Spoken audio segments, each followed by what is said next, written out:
Only on the Swaggin' Healthy Show. Peace. Peace. Tune in. I want to show some love to Miss Angie Hodge and her son Jalon Sheffield. We're going to clap it up tonight. All right.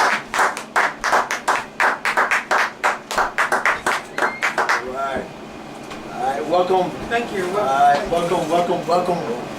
Okay, I have the pleasure of having in my presence Miss Angela Hodge and her son, King Jalon Sheffield.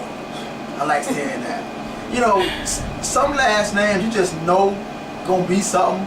Like Matt T, I'm just saying, you know. But Sheffield. However you say it, that's gonna be something. Can you picture that name being somewhere like big major town? Yeah. How you say it, town? Sheffield. Sheffield. All right. I like that. Listen, on the Swaggin' Healthy Show, we're all about having fun. We're all about keeping it positive in life. We promise you, I want our pure power. So while I'm on that, I want to mention Angie Hodge in the building. All right. And Angie, do me a favor, and I want you to just tell the listeners a little bit about the woman, Angie Hodge. Yes, my name is Angela Jalon Hodge. I'm originally from Madison, Florida. I currently reside in Tallahassee, Florida. I'm the mother of 3. I have 5 grandkids and a son-in-law. I just love doing what I'm doing. Like I say, I've always been a person that's willing to help others and be creative. So I love writing and I also love reading. How y'all doing? My name's again Jalon Sheffield. Got him staying in town. A little bit about myself. Originally from Madison as well. Moved to Tallahassee when I was in 6th grade. So I love football. Football is my passion. That's my sport. I'm very athletic. I also like basketball. I like to eat as well. So I'll probably say my mama love to read and write. I love to eat. Alright. Hey, listen, man. I spoke with Miss Angie a while back, and we were supposed to do this interview 8 times before today, but we just couldn't really connect with a good date. Alright, so we are here today to discuss a few things, and I want to do this first. Alright, because on the Swaggin' Healthy Show, we are all about supporting other people. Alright, and before I even get started, I want to just make mention of her she got 4 books on the market. 4 books. Alright, and we know that reading is essential. I tell you, if someone can read, they can comprehend. If you can comprehend, you cannot really be taken advantage of if you comprehend very well. Okay? But we got Daybreak, a prayer book for children, Angela Hodge. Again, that's Daybreak, a prayer book for children. Alright? Then we have Daybreak, 100 powerful breakthrough moments for women. Rise above it all with praise and let your true beauty shine. Angela Hodge. And she got a short story in here. It's One Kept Secret. Alright, you gotta buy the book to find out what that secret is. Right, Angie? That's right. Okay, alright. Daybreak, rising above it all with praise. It's revised edition. Alright, day-to-day encouragement, poems by Angela Hodge. Alright, and then we have Daybreak, gaining strength through our pain. Angela, day-to-day encouragement poems, Angela Hodge. Okay, now like I said in my last interview with Mr. Silas Lewis, that McDonald's need you to purchase hamburgers in order for them to stay in business. Pizza Hut needs you to buy some pizza in order for them to stay in business. Look at rich people, it's people that make rich people rich, but keep them rich. As an author, Angie Hodge needs supporters to get behind her message, because that's how she's able to go forward and do more for people. Okay, so I want to throw that in there because this, just in case I forget, we have to support other people. Okay, so Angie, straight to it. What is your motivation to wake up every morning and do what you do? Shoot, I think it's the word that still in me, that gives me the motivation that I need each and every day to move day by day. And I like to say, each day is a new daybreak. So each day we get up every morning, it's a motivation to keep doing what I'm doing. Okay, so you saying daybreak. Let me, all right, we got 4 books here. We got 4 books. And a lot of them is daybreak. What does that mean? I mean, what should folks get when they see this title being repeated on your book's daybreak? When you see the word daybreak repeated, each day is a new day. So basically, my theme is, in my daybreak, I gain strength to live. So each day we get up, we got strength to live, to keep doing what's right. All right, you said doing what's right. Yes. Okay, all right. I'm glad you said that. Because when we're here for a reason. And we have to acknowledge that and keep it moving. All right. So now I got Jalon here, and Angie. I remember Jalon was a little young man. He's about 6 what now, Jay? Height? Yeah. 6'3". He's 6'3" now. All right. And I remember he was a little young man when I first met him, and to see what this mother have done with him as a single mother now. And we're going to get into all of this. A single mother, what she have done, what she refused to allow, man, it's just amazing. So I want you all to hear from Jalon, because I know often people say that there's a youth that's raised up in a single parent home, the chance of them, making it is not as great as a kid that grows up with a mother and a father. So Jalon, tell the listeners, what are your future plans, man? Talk to them, because your mom done put it in. You're at the end of your rope, man. As far as high school, Right. What's your plans, dude? Well, I'm currently committed to the University of South Alabama to play football. Good stuff. And I really wasn't able to do that without my mama, because a story a lot of people don't know is that I did not always like football. I actually was scared to play. And she told me, you better do something, because you're not going to sit around my house and eat all my food off. Hey, you love to eat. So, and who knows, only God knows that years later down the road, her making me go out and play football that one day will lead to me going to college for free for the next 4 years. So my plans is definitely to do that. After that, graduate my education and make it to the draft and get my mama that house that she deserves. All right, man. It's something about, mamas, you all are, I'm not going to say lucky, you're blessed. Every time one of these young guys gets somewhere, they want to do something for mama. All right, son, TJ, boy, when you do something great, you got to pay daddy, boy. Now, put time in with you right now, son. Don't forget your daddy, all right? But it's got to be a good feeling, Angie, to see his son commit to something like that. How does that make you feel, knowing all the stuff you had to go through to get to this point? Truly, it's a great feeling, because deep down, like I said, I always instilled in him, I always encouraged him to let him know that he was a leader, even when he didn't understand it, even when he didn't know the definition of it. I always told him that he was a leader, and even when he come home and say different things, and I said that's the definition of a leader. So just to see him and the things and the struggles and the trials and tribulations that he's experienced, and to see him to this point is truly a blessing. Made it with him. Yes. What are some of the things as a single mother you had to face? You had to face and go through and endure just to be able to sit beside your son now. He's not in a casket. He's not strung out on drugs. He's not a pimp. I mean, he's not violent. I mean, what did you have to endure to get to this point, Angie? Talk, because some women are going through it now, and I know some of them want to just give up. What you have to endure, and what advice do you give to those women?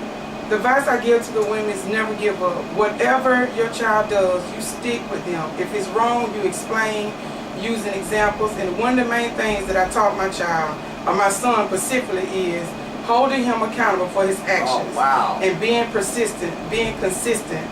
Where I understand I'm sorry is good, but I'm sorry still comes with discipline. Yeah. I'm sorry still comes with, like you said, you can do everything right, and at the end of the day, you want someone to rejoice. So when you're doing something wrong, that same person that you want to rejoice, it still affect them as well. So one thing I did, I held him accountable. Like everything you do, there's accountability. And like he said, a lot of times I tell him to be honest with me, and when sometimes he falls short in that area, but mama, I told you the truth, but you let me decide what discipline I want to give you. So even though you're telling the truth and you may be right, it's still consequences for that decision that you made. So basically, like you saying, holding kids accountable for their actions, don't allow small things to just slip away because it builds up. You know, call them out on their ways. Yeah, it may look cute, they may act cute, but at the end of the day, those things are building up, and then at the end of the day, they could also cause their attitude to change towards other people. And I told him also your character. Because yes, like Murray said, I went to rough spots. Before we moved to Tallahassee, he stayed in trouble. They called me at least 3 times a week at the office for just stuff he does. And like you say, it was to the point where I used to cry, picking him up and cry all the way home, and he looking at me like, why you crying? Because he didn't understand at that time. So like you saying, hold them accountable, discipline. If it take correction action, I did that all the time. I think I did it more than he expected. And I did it a lot of times when he didn't think I was going to do it, you know. So it's just holding your kids accountable for their actions, so, you know, and show love. And another thing that I did, even raising with my girls and my son, is it's okay to say, I'm sorry. It's okay to say I didn't have it right. It's okay to say I made a mistake as parents, to let your kids know that you don't have it right either. And in one example, I told him, I said, Jay, I want what's right for you. I never raised a son. He looks at me and say, I never had a mother. So that let me know right then that we had to work together. Wow. So the same thing while I'm learning and teaching him as a son, the same thing he learning because he had a mother. Wow, that's deep. This is author Angela Hodge, and what she's saying is so true. You know what? I like that. I like that. Look, listen, now I'm telling you, I never raised a son. I never had a mother. That's a good comeback line too. Yeah. So both of us are brand new to this thing. So what do you do now? Alright, okay, so there's no more pity parties. You gotta do the thing together. Alright. So yeah, man, that's deep, Angie. That's real good. I took some notes here because some things you said are very, very important. Everything you said is very important. But the one key thing is, and I stress this so much, hold them accountable. Now, I do know that when there's a 2-parent household, the consequence thing is a little easier to manage, because when mother don't work 8 hours, 10 hours, 12 hours a day, daddy probably afraid daddy can hold him accountable. If daddy tired, mama can hold him accountable. You got your backup plan. But when it's just that single mother, she done worked all day and got home to cook food, she may let little small things slide. But what you're saying, Angie, is you have to be conscious. You have to be aware, alert, to check those small things, because they will build up and be something great. I'm glad you said that. Yes. Parents, if you're listening, it's okay to check our children, to hold them accountable, because in the long run, I remember Miss Shirley Washington. It sound familiar, Tom? Mm-hmm. You remember Miss Shirley Washington? Yes. Okay, you see how she said that? She said, yes. Look, Miss Shirley Washington had to be one of the most hated teachers at our school, to turn around and be the most loved teacher at our school. We didn't understand her consequence. You come in her class late, you pop that chewing gum in her class, you're done. You don't do certain things right, you got a consequence immediately. It's not next week. It ain't when I'm getting you right now. And you know what? Tell your mama, take that. I don't care. I ain't scared of them. It was real. And the thing about it, you got that consequence. You didn't like it, but it made you a better person. So Angie, thanks for sharing that. And I got one more here. You said it's okay to say I'm sorry. That's good marital advice too. Because sometimes we as married couples, people can get to the point of thinking that everything we do is right. I'm guilty of that at times. I got sometimes stop and say, you know what, I'm sorry, I was wrong. But when you're in a moment and when your emotions are taking over, you feel like you are supposed to be right. And as a parent, when we feel like I'm feeding you, I'm clothing you, I'm not finna, hey, I got pride too. I'm not finna tell you I'm sorry. I'm your mama. I'm your daddy. Hey, and listen, I'm gonna say this in a term, if y'all can catch on, say it with me, okay? When the parents get mad at them children, say, you know what? I brought you in the world. Yeah, and I take you out.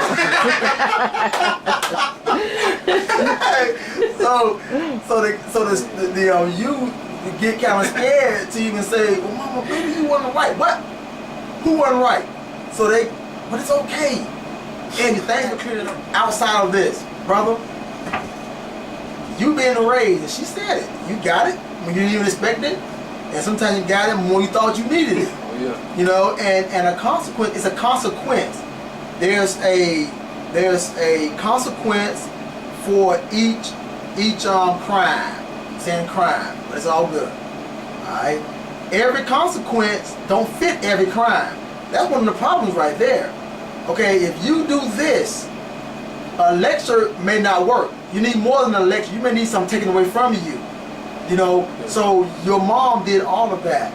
Jay, how was it being raised, man, in an environment like that? And be honest, be honest. At the time, going through it, I hated it. Yep. I hated it so much. I was wondering why she was being so hard on me. And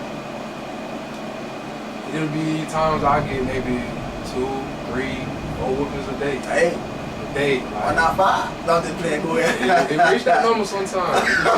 Hey, when she looked at it was, if she seen a moment where, like she said, she couldn't let it slide, she called it teachable moments. When she see a teachable moment, she'll never let it slide. Regardless of whether when I was 2 or when I turned 20, whenever my mama see a moment where she can put some knowledge into me about something that I'm unaware of, she always makes sure she does that. And she's right. I always been held accountable. I know that to this day. And her just being so strict on me, now I love it. I'm glad she did that because now I'm so much more mature than my peers. I'm smarter than a lot of my peers. I know right from wrong. So like, if I make a mistake, I don't blame. She wanted to. I don't blame nobody. Exactly. If I made a mistake, I did it. Yeah. I mean, ain't nobody face on it but mine. And so I'm just glad she did that for me because right now it just put me in such a better place that obviously 10, 11, 12 years ago I couldn't see that. So I definitely love her for being strict on me, and I'm gonna raise my kids the same way because when you don't, they go out here and get spoiled, make bad decisions, and I don't want my kids, but I want my kids kind of be raised how I was raised in a good household. You know right from wrong, you're gonna be held accountable because at the end of the day, that's gonna make them better adults when they get older. Awesome, awesome. Hey, you know, so apparently your mother was not your friend. Oh, And no. she made that clear, right? She didn't even have to say nothing. She wasn't my friend because I ain't want all the whooping. I'll walk around the house and I ain't even say nothing to her. She's like, I don't care, you mad. Hey, and this is good stuff because you know how it can be sometimes where you just feel so sorry for your children. You just, oh no, I don't want to punish them. I don't want to take that. I don't want to take their P4. I don't want to spank them. I don't want to put them in time out because look, when you get to the point of saying, you know what, no man, no, because I'll tell you, in my house, my son and I could have just got done playing a PlayStation 4. We had a ball.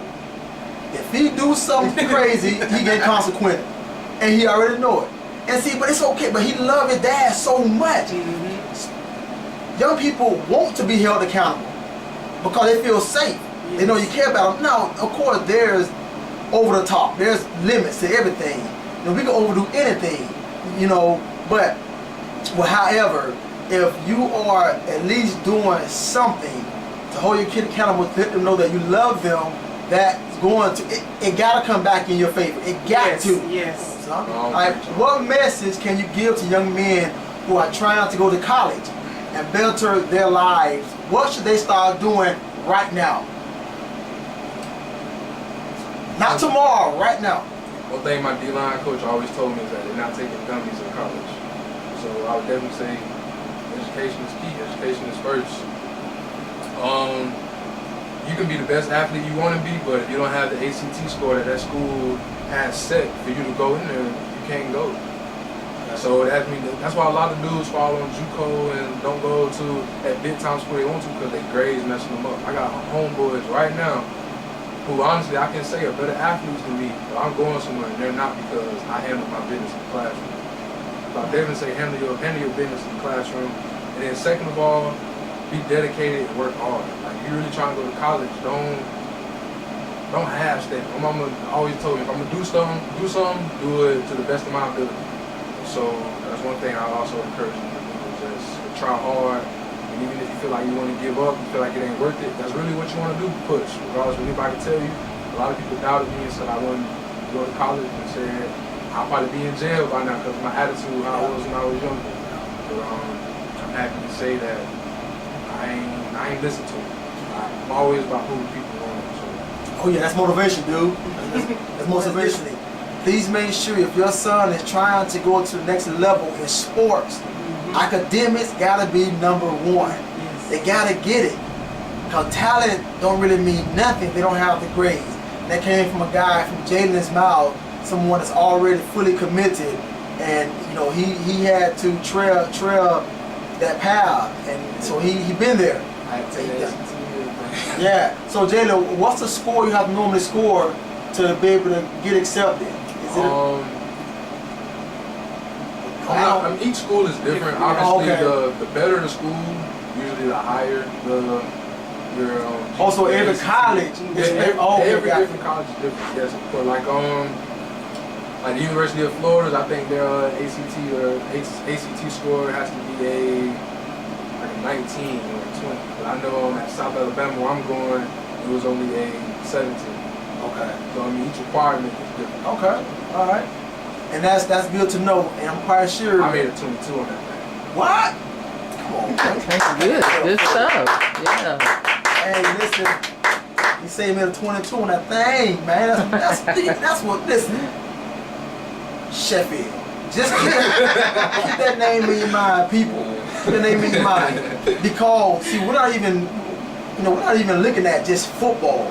Just being an awesome individual off the field is going to be more impactful than what happened on the field. Because I'm telling you, man, this thing is real. You know, and a guy like this right here need to get that praise now. You know, before he even go to that level, because he's doing such a good job. You have a son that has done some amazing things. So what did it take for you to be able to get him through being a single mother? And I'm going to kind of combine these two right here, because I know as a single mother, sometimes you're not able to watch them as much. So going to stay with other people or going here, and sometimes when they start involving themselves in sex and things like that, because you can't see it, not monitoring their MySpace page. When he was young, you had MySpace, man? Oh nah, I had to wait till I was a legal age before I got an email address. So hey, well that's smart. That's smart. She lit up on me when I turned 13. It was like, you get a Facebook, but she made the email address, she made my account, she made the password, all that good stuff. See, okay. Hey, Jalon, see, you know what? He just said his mom made his I'm gonna give you a password. Ain't no you making your own password. I'm gonna give you one of them ones that I remember all the time. I know one of them ones that you use all the time. You know that one of them old faithful ones. She even chose the profile picture. I couldn't even choose what. Hey, Jalon, okay, his mom chose the profile picture, okay, because you will not have that shirt off, okay? Matter of fact, go put a turtleneck on. You know, you're going to do something to make sure that your son is presented as a... That's right. To be honest, the first 7 seconds of somebody looking at you or your page, they're looking at your appearance. That's the impression of you. I'm telling you, and it's made so you did right by doing that, Angie. All right, with those... as single mothers with those boys, or just anybody with they have boys. I'm telling you, people have gotten sentenced in the court of law to register as a sex offender for utilizing their electronic device to lure young girls in.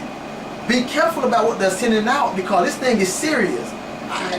We have to know what they're doing, and it's okay, because like Jalon said, he appreciate that now. Okay? So, Angie, you already know that a lot of our young people suffer with teenage pregnancies. you work at Healthy Start. You saw this stuff. You know, what's your thoughts on athletes' education, and how was you able to keep your son from this thing called sex that the world was throwing at all of us and saying, just put a condom on, you'll be okay? What was your approach as a single mother? How was you able to hold it together like that? Watch where you're going at and all this good stuff.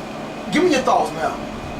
The main thought was, of course, the first thing I did do was, abstinence, and I told him that. But I think another thing where, as young women's raising sons, it calls respect. I taught him at an early age to respect women, respect his sisters.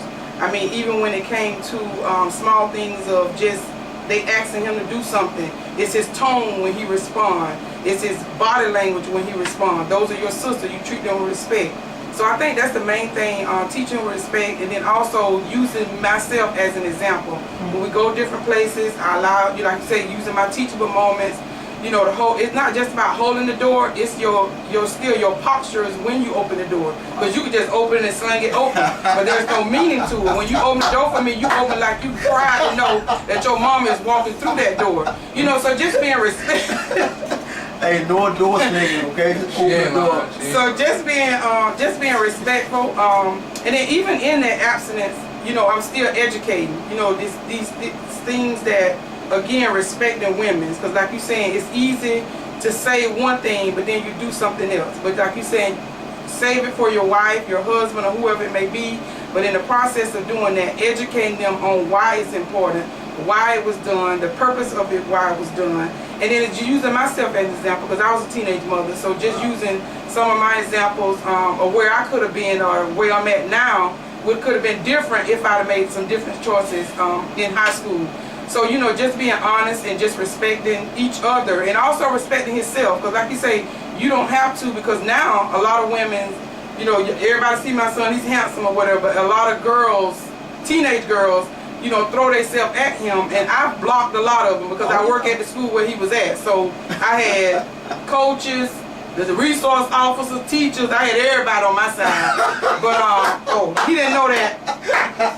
But just doing what I gotta do, because another thing too, as a mother, I'm a resource for my family. I'm a resource for my son, my children. When they come to me, they want answers. Yes. And if I don't know the answer, I'll say, I'll get back with you, but I'll find out. We gonna make it work. We gonna, some kind of way, I get somebody. And I did that. And even when he was saying about the education in school, I've had to go down to the coaches and to the mothers. Don't take the coach's word, don't take the teacher's word, don't take the guidance counselor, whoever. You go down there in person. Make yourself visible, because they can tell you anything on the phone. The kids will tell you anything. All they want to do is play ball. Wow. He look up, I'm on the field. He give me that look. I don't care. You be all right. Why you down here? Because I for a reason and a purpose. And I had to get to the coach because with math, it was challenging for him. I think it was geometry or whatever it was. It was honors. Algebra 2, and he was having a time getting it. What I did, the teacher said, change the schedule. And I was like, no, because you change the schedule, then everything else got to change. So as a mother, I can't help him with math. So I went and got some resources. I called the teacher, and she said Monday or Thursday he could stay afterwards. Called the coach. You got two choices. Either you gonna be late Tuesday or he gonna be late Thursday. Which one? Because he gonna go to tutoring. I like that. Thursday work better. Thank you. He'll be late Thursday. But I'm saying that's what I did as a parent. Wow. Now with him, he went on to the football field, but I knew from the classroom to the field. That's what I always told him. You got to do it in the classroom before you can get on the field. And because, like you said, the education. We laughing now, but I've had some challenging moments. It's many days, many nights that I cried. Because like Murray said, I didn't have no one at the end of the day to talk to or a shoulder to cry on. It was very challenging. And trying to do both roles, it was so challenging because I wanted to be that loving nature mother, to love on him, but I had to discipline him as well. Until one day he said, Mom, you just so hard on me. You just so hard on me. You done a good job. So I went back in my room and I cried. I said, God, you showed me a way. And that next morning, this is what the Lord gave me. He said, you as his mother, you do everything you can, all your power to be the best mother that you can be. And I will allow people to come in his life as male role model to be that help to you. And God did that. It was from the coaches to the teachers. So I had to put all out, because I couldn't do it, because it was divided. Right. And I seen where I was failing. So I was like, I had to be the best mother that I could be. He said, you pour in what you can, because you is his mother. You are nature, you know, you supposed to nurture him. And he couldn't understand it, because I, like you just said, I go side that head, and 2 minutes later I want a hug, and he'd be like, boy, you better give me a hug. You know, so you know, in that it was very, very challenging. I mean, it was so hard, but I thank God, you know, through the grace and the mercy of God. I want to give a shout out to my girls, Tamika and Chantrell. They have truly been a blessing to help me, you know, raise him, you know, to the young man that he is now. But yes, don't take it for granted. Like young mothers, single mothers, pour into your kids. Oh, just encourage them daily, even in their mistake, even when he was in his mistakes. And I wanted to get mad. I cried, but I did that inside my room. But I encourage you, gonna be all right. It's gonna be okay. We're gonna work it out. And now it's at flip-flop. When he see me working 12, 13-hour days, I come home, he said, Mama, it's gonna be okay. It won't be like this always. So now he's encouraging and important to me. So the main thing is, like you're saying, for abstinence is respecting yourself. Not just the women, but the men. I teach my son to respect himself too. Because just like you don't want nobody being abusive or doing something to your mother, somebody feel that same way about their child. That's how she always got me. I ain't gonna lie. Anytime she said, when it came to me treating women, she said, would you want a man to do that to me? I'm like, ooh. I wish somebody would do my mama like that. But you want somebody to do that to Trill, Amiga? Yeah. So that's how I went about it, by treating every female regardless if we were trying to talk like that in leadership or not. I would treat them with respect and treat them like how their brother, how they father would want them to be treated by other men as well. So she definitely helped me down, real respectful. Wow. One more thing I just want to add is that my mama didn't just raise me. You know, I had 2 older sisters, and so just looking back, she really a soldier. Because y'all don't know, y'all just heard all the funny stories about me today, but I got 2 older sisters who are 31 and 30, and I'm 18. So you got to think, she was raising them by her. She was raising both of them by herself before I came along anyway. So you got to think, she was already probably struggling, probably tired, and she got a hard-headed boy who just came. So I probably I admit I was hard-headed, but I probably didn't make the situation no better. Yeah. So I mean, that really just motivates me to when I get a chance, I'm just gonna bless her with everything she wants. Make sure I'm gonna show her that her hard work wasn't in vain, and that everything she did paid off, not only for me but for her too. You gotta give that credit to your mom, man. All the credit goes on. Everything, me right now, I can credit my mom. The shirt I got on, credit to my mama. The hat I got on, the hair on my face, I get everything credit to my mama, because without my mama, I would not be the person that I am right now. Man, hey, this is good stuff, you all. Angie, 1 minute. I'm sorry. 2 minutes. I'll give you 1 extra minute, Angie. Close it out for us, sister. First of all, I just want to encourage the moms at this moment right now. Take time to look in the mirror whenever you get a chance, and just stare at the person that you're looking at, and just say, I'm gonna make it. You know, just encourage yourself to know that whatever come your way, that you got someone beside you to help you along the way, and that you're a very powerful, unique individual, that your past doesn't define you, what you are don't define you. Embrace your kids, you know, love on them, encourage them to know that they're going to be somebody. Speak life over their lives, speak it into existence, speak it, claim it, no matter what. If nothing else happens, just know and believe that you're here for a reason and a purpose, and we have to find out what that reason and purpose is. But again, walk in your swag, but make sure that you're swagging healthy. This is your boy, Arthur Merv T. Arthur, Angela Hodge, her son, Jalon, Sheffield, and Tamara Johnson, signing out. Love you all. Peace and Ubuntu. And for the record, the best things in life are free. Let's go. Good stuff, man. That's what's up, Angie. Awesome. Jalon, hey boy, you the man, buddy. We're gonna take a quick little picture. All right, first of all, look at the camera, and we're gonna point up. We're gonna say it on the count of 3. Only on the Swaggin' Healthy Show. Only on the Swaggin' Healthy Show. You got it? You got it, Jay? Party, and you're gonna say it with swag, Sheffield. On 3, 1, 2, 3. Only on the Swaggin' Healthy Show. Saying it that slow? No, you know, hey, we go one more time, you all. You ready?